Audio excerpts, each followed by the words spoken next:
Yes, everybody, welcome back to TarHeelIllustrated.com. Or, of course, if you are watching on our rapidly growing YouTube channel, that's Tar Heel Illustrated. I'm THI staff writer Jacob Turner, and joining me from the Ceasars Superdome in New Orleans, Louisiana, for the last time, our very own publisher, Andrew Jones. And AJ, tough one for Carolina fans tonight. Tough one for the Tar Heels, losing 72-69, number one seed Kansas in the national title game. Before we dive into this one and break this one down, I want to give a shout out to our sponsor on this one, Rogue Shop.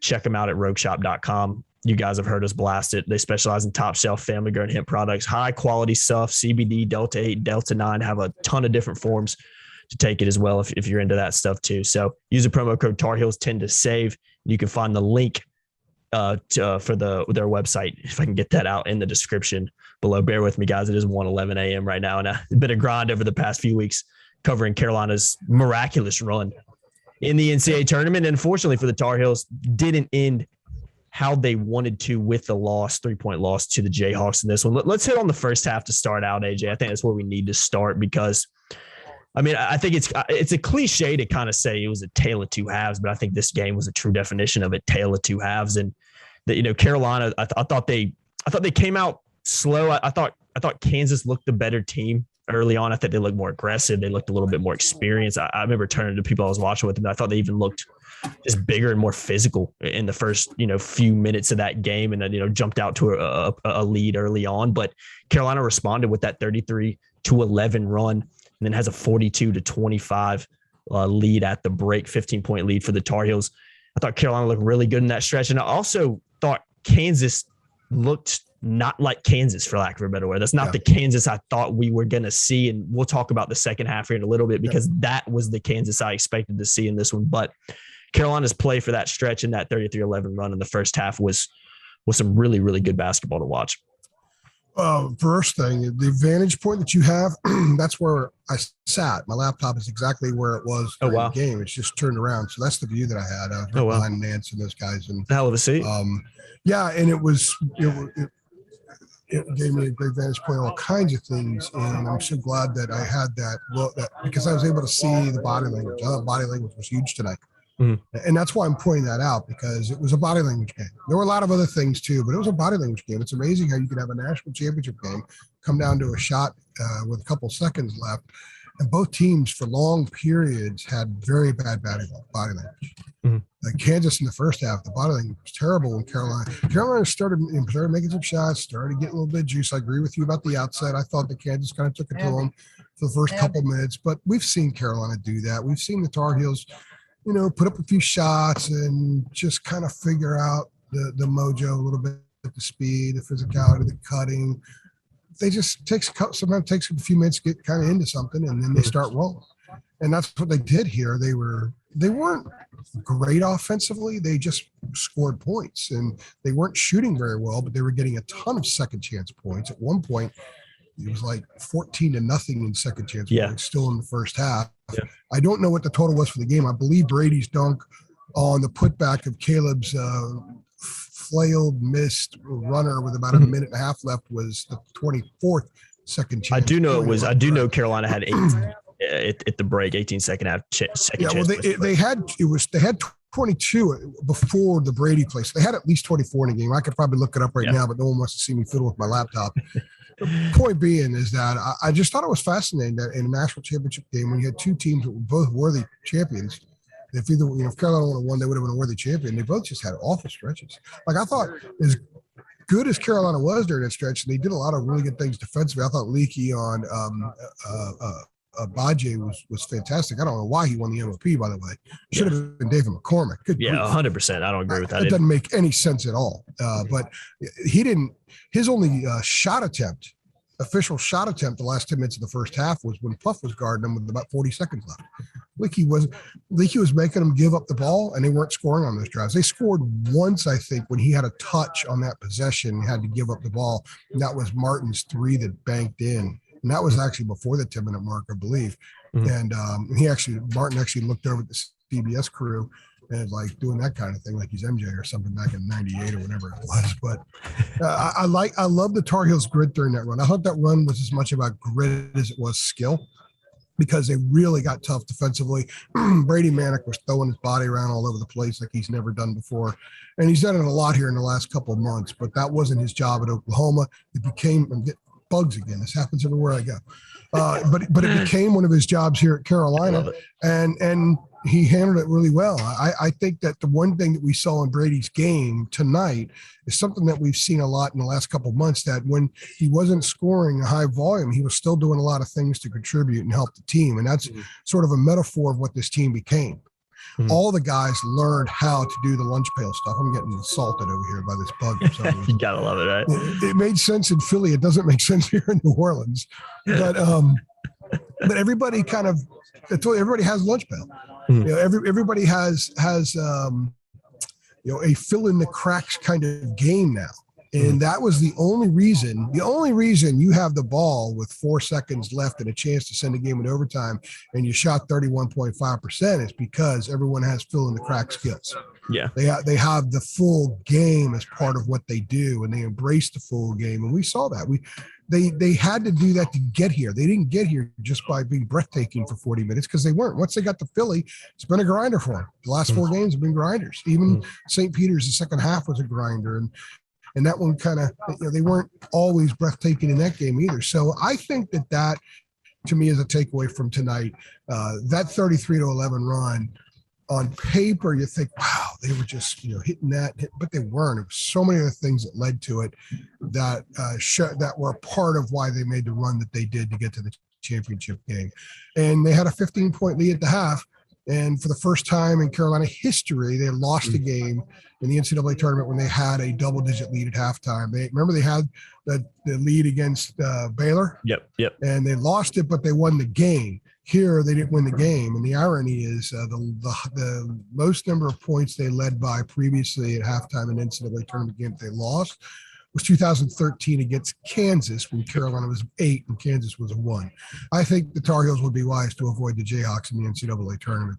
Yeah, I was saying that to some people I was watching the game with afterwards. It's just seems like Kansas just kind of has Carolina's number when it comes to tournament games, and it finished 28-8 in second chance points. It was able to look that one up as well. And Carolina also out-rebounded Kansas. I believe it was 55-35. So Carolina once again dominated on the board. So I'm going to run through some. But those points off turnovers that we're going to dive into here in a second was one of the flip side things. That was a big Kansas thing. Kansas had more less contested shots than Carolina did in the second half. Yeah, 18-9 points off turnovers, and we'll hit that on that in a second for Kansas. I'm going to run through some stats real quick before we move on to the second thing. RJ Davis and Armando Bacot, led the way. RJ 15 points, 12 rebounds, double-double for him. Armando Bacot double-double as well, 15 points, 15 boards for injuring that ankle late and going out. Caleb Love 13 points, 2 assists, 4 turnovers, kind of quiet shooting night. We'll talk about the second half here in a little bit, particularly the second half for him.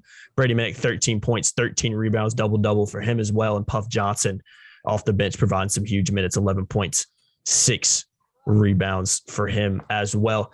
All right, AJ, let's move on to the second half, because obviously that's when the game, for a lack of a better word, just completely flipped on its head. I tweeted out just the script flipped in the second half, big time. Kansas comes out 31-10 run to open the second half. All of a sudden, Carolina's losing, and we've got a game. And it looked, I said it again, and I think I mentioned this earlier in the podcast with some people I was watching the game with. I kind of said, this is the Kansas team I expected to see, because I don't know what Kansas team we saw in the first half. They just looked lost for a little bit, and give major credit to Carolina for some things they did defensively and offensively. But Carolina shocked them. They were shocked. Shot them out.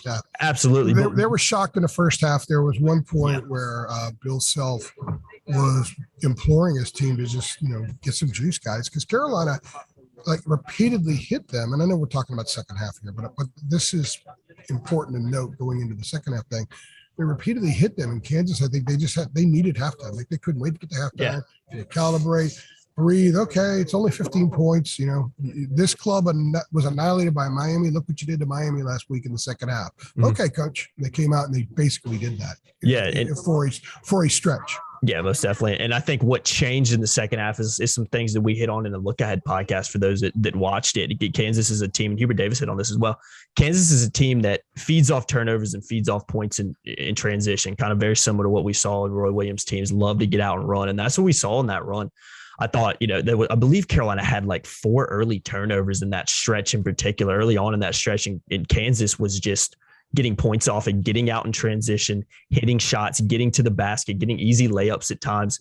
And that's when the game kind of flipped on its head. I know Carolina really had a very, very poor second half shooting performance as well, shooting just 27.5% in the second half, couldn't buy a basket. And just to add to that real quick, actually, we'll hit on the shot makers here in a little bit, but that second half run by Kansas is when this game just completely flipped on its head. And I think we saw Kansas be Kansas and show why they were so successful this year, show why they're number 1 seed.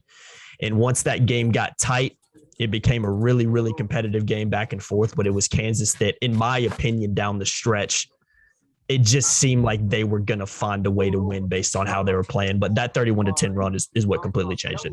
The body language that Kansas had in the first half, it's like they touched them and it all just went right into Carolina. It's like they said, okay, now it's your turn to have crappy body language for 12 minutes. Mm-hmm. And Carolina very quickly, I mean, it was kind of a hit like Baylor hit them. But the difference is that Carolina had Brady and Caleb on the floor. But Kansas is better than Baylor.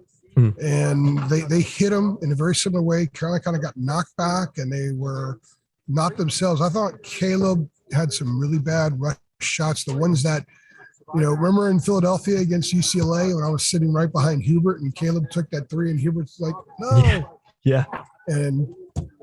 And then Armando got the rebound and swung it out to Caleb, and then he hit the 3. Mm-hmm. Those no shots didn't fall. Yeah, and that was a big part of the run as well. I thought that some of the shot selection, not just Caleb, I'm not beating on Caleb, shot selection by the guys they rushed them, that played into Kansas's run. The transition defense was terrible during that stretch. They allowed a lot of dribble penetration, a lot of kickouts. I mean, they let Kansas run. You go back and look at David Sisk's film study for this game. And some of the things that Kansas was doing during that stretch with Davidson, you got to guard on, you got to be aware of. And the Jayhawks were running a lot of the stuff they just wanted. They're getting what they wanted. So that was Carolina showing some of the struggle signs from earlier in the year. But to their credit, they retook the lead. I thought they were going to get rolled at that point. I had that kind of feeling for a little bit. They got nothing left. They're in foul trouble. And I think Puff, again, gave them some juice, gave them some life because they sort of think, well, gosh, we're starting to lose guys now. They had that whole Baylor thing going on there, and Puff stepped up and produced. He drew a foul, and he just did some things that, the ball finds him. We talked about Puff being a guy that just is always around whatever's going on. Mm-hmm. And he was, and I think his play was enormous in giving them a chance to win this game tonight. To be perfectly honest with you, Jacob, I don't know how they had a chance to win. As good as they were in the first half, I have no idea how they had a chance to win, other than the fact that their grit, their ability to defend when they had to defend, their rebounding, which became typical for Carolina. When they were in mid-late February, like around the Pitt Virginia Tech road game, the Pitt home Virginia Tech road, they were below 30% grabbing their own missed shots, which is brutal for North Carolina. Last year's team was just under 45. Mm-hmm. But since then, they've been around, if you include tonight, they're probably at around 40, 41. Mm-hmm. And they were producing. Remember, we did in some of our 3 things earlier this year, we talked about how they weren't getting points off their offensive rebounds. They get like 12 offensive rebounds and 6 second chance points. But they changed that, and they had a lot of success with that tonight as well, and that's how they were able to withstand it. But they were awful in that stretch. They got smacked. It took them a while to get up, and I think that they contributed to the smacking, to be perfectly honest with you. And I'm sure that if Hubert will look at the game film, I would know what they'll do with it as far as the team goes. Caleb needs to watch it. Yeah. Caleb needs to watch it for sure. They all do, really. And they'll see where, they kind of fed it. Like they were flicking little spoonfuls of kerosene on the fire down the court and didn't help their own cause in that situation. Let me ask you this real quick, AJ, before we go to the last thing. How much do you think Leakey's 4th foul changed the game? Because it seemed like when Leakey went out, Kansas was like, to me, Kansas kind of smelled blood. Okay, that's their best defender out. Let's start attacking these guys. I know the run had already kind of been initiated, but do you think that played a role? I know Puff played well off the bench, but do you think losing that defender as good as Leakey is kind of played into Kansas' hand big time? Puff gave them more offense than Leakey would have, so it would have offset. I mean, it's about scoring in the end. It's not about there are so many intangibles that matter in basketball. football, and there's so many wonderful statistics that we can all, chew on. But in the end, it's about scoring more points than the opponent.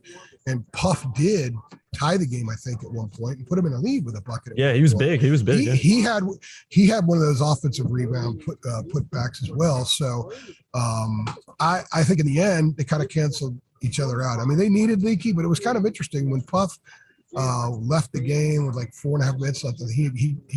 They all got banged up a little bit, and Leaky came in. I got a text from somebody saying no. I thought, nobody's thought that about Leaky in a long time. They kind of figured like they always that ship had kind of sailed because he's that glue. Mm-hmm. So I think that was an indication that Puff was helping. I think Puff gave them some juice, some life that they needed, kind of helped them get reset a little bit. And you have to guard Puff. So some of those drives that Caleb started converting, you have to guard Puff. You can't lay off him because he's an okay shooter. He certainly looks like he's capable of knocking down multiple shots. He's done it a couple of times this year, but he's also capable of putting the ball on the floor, and he's got he can get stuff off around the rim and all that kind of stuff. So I think it canceled one another out. Yeah. Good point. I can agree on that as well. All right, AJ, last thing we're going to hit on real quick. One theme that has kind of carried Carolina over the last month and a half, and particularly in this NCAA tournament run, is they've had so many shot makers make shots. And we've talked about this a little bit, but not only shot makers making shots, but there's been many instances, and even just thinking back to the Duke game in particular, where Carolina doesn't necessarily take great shots, but they fell. And you were kind of always expecting someone in the second half, look at the Duke game, to step up, particularly one of those guards in RJ Davis and Caleb Love. And Caleb Love has kind of been the guy down the stretch. They've had some big games and some big moments from Brady Manick as well, who's stepped up and kind of led them when they needed somebody too. Caleb Love has been that guy down the stretch as well. And they didn't get that today. And I think this kind of alludes to it. Armando Bacot, Brady Manick, Caleb Love, and RJ Davis combined to shoot just 7 for 34 in the second half. Armando Bacot 0 for 6. Brady Manick only took a handful of shots, was really, really quiet in the second half. I need to go back and watch the film and see what Kansas did defensively, if anything differently, to stop him. But what we saw in the second half was down the stretch, because this game got tight, because Carolina blew that 15-point lead, the fact that Carolina didn't have guys step up and hit shots like we've seen so many times throughout this run, I think ultimately was the reason that they ended up losing this game. That's what's led this team to get here. That's been a theme. And they just simply didn't have it tonight from really any of those 4 guys that you rely on so heavily.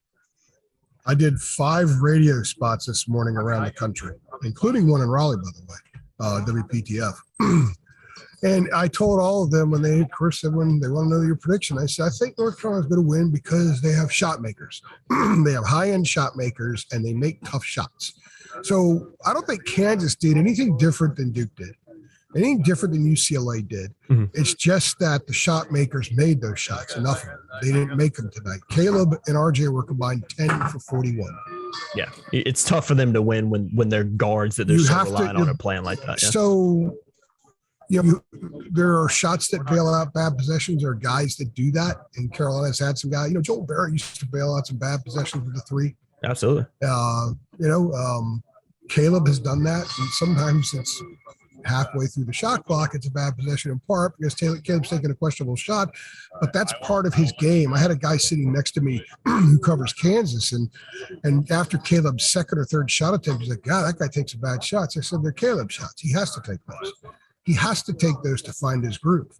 It's just part of his game, and you accept that. It's like if you have a big power hitter in baseball, it hits a lot of jacks, a lot of doubles, drives in a lot of runs, but he's also going to strike out 130 times. You accept that because you're going to get all the other stuff with it. I think that's the case with Caleb. The problem tonight was the other stuff didn't come. He started getting a couple drives, and I loved his effort. I loved the drive in the drive, if you will. That he was doing everything in his power. He was playing to win. And this is maybe more than any time I've ever seen that kid play to win. He's changed a lot in the last couple of months. And the shot didn't go through, but it doesn't take away from the zeal in his performance tonight, which I absolutely loved. And, if we're not going to talk about next season, but if he were to decide to return, which I think would be a wise move, he could shore up some of those areas so the zeal is almost always met with production. Mm-hmm. And if that ends up being the case, he would be a great college player in year 3. He didn't have that tonight because he's not quite there. He's not quite an every game guy yet. And you need an every game guy in the backcourt if you're going to win a national championship. And they didn't have that tonight, so they didn't win. But I did like the drive and all that kind of stuff. They just didn't hit shots. There was one sequence where RJ missed a couple of shots in one stretch, and one was in the lane. And he's become really good at pulling up, having that little soft jumper from like 8 to 12 feet in the lane. But but they kept hitting the back of the rim tonight. And at one point in the second half, as big as this building is, as many people as were in this thing, he kind of clapped. He did a Brady Manic clap after a miss, which Brady does a lot. And I have not seen RJ do that in a long time, and I can hear the clap. And he just looks down and he looks up, and the facial expression, the pain on his face, because frustration, the stuff that had been falling wasn't falling. So the theme, and I've been calling them shot makers for a while. And I talked to Roy before the game. I went over and saw Roy in the stand and tweeted out a picture, and we were talking a little bit about the game. And he said, I told a couple of golf buddies, and I thought they had a run in them. I said, they remind me of 2014 UConn, which I said that before the tournament even started, but they have more shot makers. And we agreed. I said, they got shot makers. He said, they can cover up sometimes things that don't go well by burying shots. They didn't cover it up tonight because they didn't bury their shots, and that's why they didn't win. Yeah, tough one for the Tar Heels, losing 72-69 to Kansas in the national championship game. We're going to offer a lot more perspective on the season moving forward with some other podcasts we'll be doing over the next couple of weeks, diving into individual players. And I think perspective is what a lot of fans will kind of be looking for, because it's easy as a fan of Carolina. I can see how it can be easy to just be incredibly down right now, but I think what this team was able to accomplish during their run should definitely be, highlighted, celebrated. It's a tough way to end it, but I think that we'll offer a little more perspective over the next couple of weeks and looking back at this season and just how good Carolina became, because make no mistakes about it, we covered this team the whole way. There was a point in this season where this was not a very good basketball team. So to get here and even be having this conversation in the first place, I think is a huge credit to Hubert Davis and his players and what they've been able to do, in the second half of the season in particular. So we'll definitely. Let me close by saying this. A couple of things. This was a joy for me I'm a big fan by watching guys develop. How many times have I talked to you about that? When I talk to you about the business and what I get out of it. I mean, I love the games, all that kind of stuff. Don't get me wrong. I don't cheer. I'm not sitting there rooting for a ball to go in. In fact, I was talking to some other member of the media waiting for the press conference to start. And I said, I remember they played YMCA at one point in the building. I said, there were like 60,000 people dancing, 10,000 weren't, right? I said, I knew it at the end. I said, for a split second, I felt like I was back at a baseball game in the 90s, like a Camden Yards or something like that. The point is that you get so immersed in what you're doing. And what I've tried to do is to appreciate the team that I'm covering, what they're doing. Sometimes that's not there. But with this team, we go from where they were 6-7 weeks ago. When I talked to Hubert, I had a one-on-one with Hubert on the phone the day after the Pittsburgh game because I was working on a story about Armando. And his positivity even that next day, when I think that was the worst point in the year for North Carolina. That's when people are like, they're not going to the tournament. That's what Jeff Goodman blasted them. And a lot of the fuel that this team got was from Jeff Goodman, which I asked him the other day, Carolina wins the title. It's more bugs, by the way. I said they ought to give you a little snippet of the net because you gave him so much fuel. But, I heard in Hubert's voice the next day that, they were going back to work. And they did. And they turned a season of, with respect to the fan base, of negativity, of unbelievable concern about the future of this program now that Roy had stepped down and all that kind of stuff. They turned the narrative completely around. Who's the hottest dude in college basketball right now? Hubert Davis. Yep. What's the hottest program right now? Watching the way these guys play, North Carolina. They lost tonight, but they gained a ton the last 6 weeks. And the other part of that, watching kids grow up, I absolutely love how Armando Bacot has matured as a guy. It's amazing, isn't it? You see it on the court. And we're watching Caleb Love do that this year. This bug is driving me crazy. We're watching Caleb Love do that this year. And if he comes back another year, we're going to see him continue on that course. And I hope he does for that. Plus, I'm selfish. I want to cover really good players. And the last thing I wanted to say before I get totally swarmed by bugs here is I think the Brady Manic story is an awesome one. Yeah, good shout. Look, guys, COVID sucked so many ways. It sucked for all of us, whether you got it, whether you were personally affected or not. It sucked for everybody for a million reasons. but a couple little things that came out of it that were good. One of them is Brady Manick having this experience. That guy was an Oklahoma basketball player, 4 years, 14th all-time leading scorer. And that's awesome. Like if I were to go and sit down in a bar somewhere and sit next to some dude who was a 14th all-time leading scorer at Oklahoma, I'd have a hell of a conversation for a few hours because I'm a college basketball junkie, and I know that that's a really good program. Very good program with a nice history. Got like 6 or 7 Final Fours, right? Mm-hmm. They were in the Final Four when Carolina was there back in 2016. So, yeah, I love what this guy did. I love what he experienced. I love the fact that his college basketball experience didn't end in Norman. He got a gift, and he made the most of it. He made himself an NBA player. I've talked to national people and some NBA people the last couple of weeks. He made himself an NBA player. His parents got to experience this culture of being a part of Carolina basketball and watching the joy on their faces and knowing that their son is a part of that. They damn near won a title. And he's on the floor at the national championship game. To me, that's like one of the things I personally take away from it. I love that stuff. I walked over when I went to go see Roy. I went also over there to see the family section tonight before the game. Not to go hobnob because I don't hobnob. I mean, I covered Roy for 18 years, so I have a little interaction there. I know some of the parents in a very minor kind of way. I just wanted to go see them. I wanted to see them that I know that they were hearing all the crap this year. They were reading all the stuff on social media. Leaky talked about it 2 days ago. Said that breakfast the day of the Duke game here 2 days ago, all the guys talked about was the stuff that was said about him on social media 2 months ago. That's all they talked about. Mm-hmm. So it was very real, but they overcame that, and their families overcame it too, because they had to deal with it sometimes more than the kids did because the family members were sending them stuff and they were getting ticked off. So to see them experience this and be along for the ride, not just the players, but the families too, and also the Carolina fans. I mean, our subscribers, it was tough. We had a couple of those Zooms with subscribers, and I was like, guys, I don't know what to tell you. I don't have anything great I can tell you right now. Yeah. And look what this team did. I mean, a rebirth of North Carolina basketball just occurred right before your eyes the last six weeks. And that's pretty cool. And I'm blessed and privileged, honored, and fortunate to cover it. Mm-hmm. Definitely. And I ditto that as well. Well said, AJ. Well said. We'll go ahead and wrap this one up. I've been Jacob Turner. He's been Andrew Jones, following Carolina's 72-69 national championship game loss to Kansas. For all your coverage from this game, for all your coverage after, all that kind of jazz, you guys know where to go. Keep it locked to TarIllustrated.com. You can sign up to be a premium member for just $8.33 a month. And make sure you guys head on over to RogueShop.com. Use that promo code Tar Heels 10 to save on your order.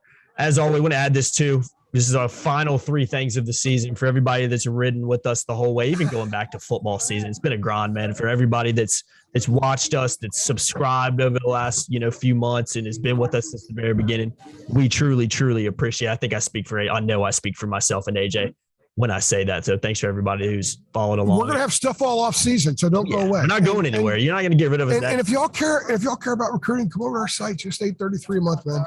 Yeah, we got a ton of stuff. You got Gigi percolating, folks.